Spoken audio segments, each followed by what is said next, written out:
Howdy. Today I wanted to talk about what's the mindset, the right frame of mind for having your own teaching English in Japan practice, I want to call it, but having your own business, doing your own thing, teaching English in Japan. What kind of mindset do you need for that? I don't want to generalize too much, so I kind of have to talk about what my mindset is, and maybe this resonates with you. I wouldn't want to say about other people. I don't know what goes through other people's heads. But okay, number one, I think you need a sense of independence, of course. But more than anything, if I'm brutally honest, I kind of found myself teaching English because I kind of had to. I mean, I did work in newspapers, and I have worked in newspapers in Japan at the Gomiuri Shimbun many moons ago. But my skills are in speaking English, and not in Japanese. I can survive. I have survival Japanese, but not really. Nobody's going to pay me for my Japanese ability, but they may very well pay me for my English ability. That started in newspapers, and then as newspapers have died, I moved into English teaching. But it's not only because I had to. I mean, obviously you do what you have to do, but I actually teaching English for myself. There is an independent streak that you need to encourage, cultivate, and so if you read a lot of blogs of people who live in Japan, of foreigners in Japan, there's a lot of complaining.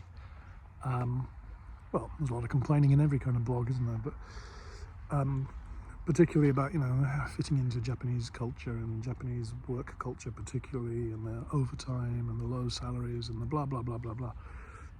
All of this is true. One remedy to that is to do your own thing, and it is really nice not to have a boss. I mean, of course the customer is the boss, of course, but they are even when you're not self-employed. So, and you could say your wife is your boss. Well, yeah, that's true too, but you still have them whether you're self-employed or working for a company, so no change there.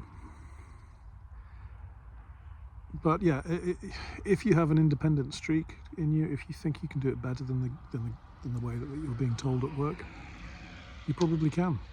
So, and having that independent streak makes you put up with all the difficulties that you possibly will face. Those difficulties are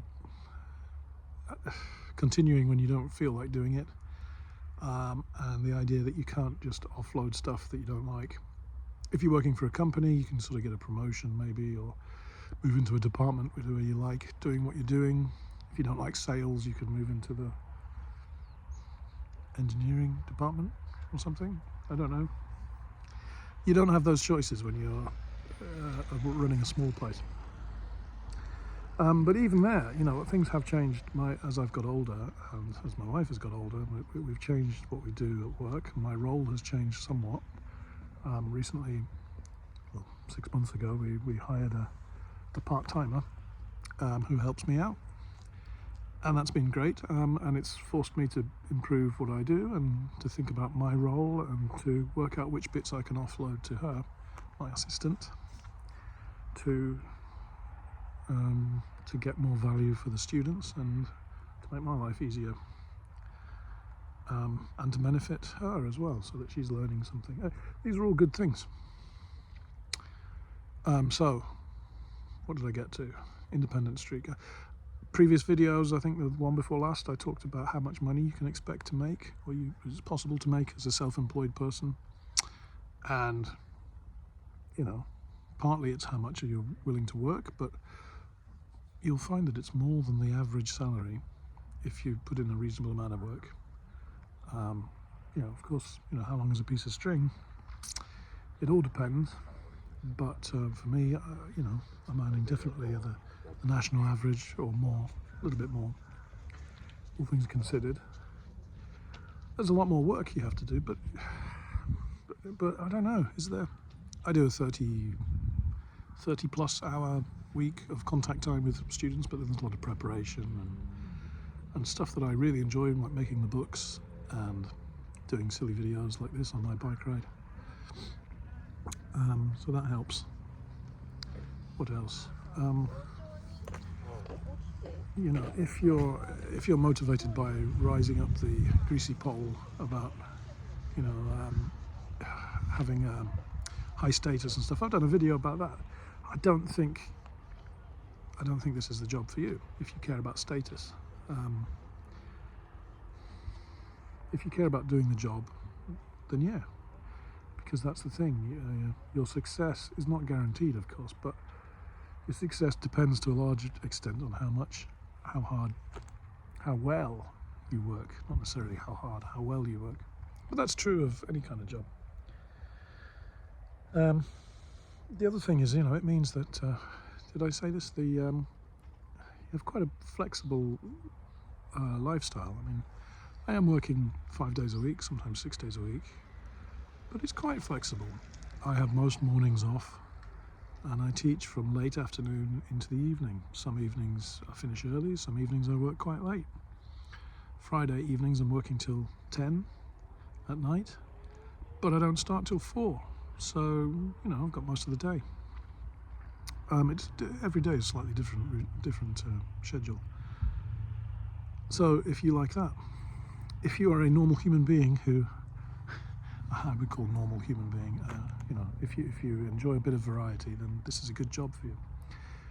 I suppose I would be, my salary or my position and my life is similar to, like, my position is like a sister. I was trying to think what it's like. It's like being the manager of a chain store, or being a sub-editor in the newspaper, if that means anything to anybody. You know, lower management, that's sort of the position I'm in. But I do my own thing. And yeah, I enjoy this. I wouldn't go back to previous jobs.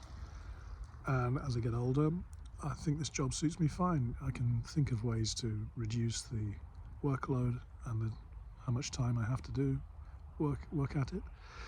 Even teaching lessons, the stress has gone out of it a lot because I've got all the materials I need. I've made all my materials.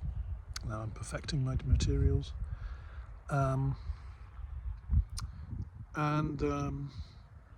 Yeah, I used to sort of stress before a lesson. Oh dear, is this going to go well? Is this? You know, I don't anymore. Only if we've got some new student or new students or new staff member or something like that. Slight stress, but not really, because I've been doing this a while. I know what to expect, and I quite enjoy it when it's different from what I expect. So I'm kind of waffling here. What is the frame of mind that you really need?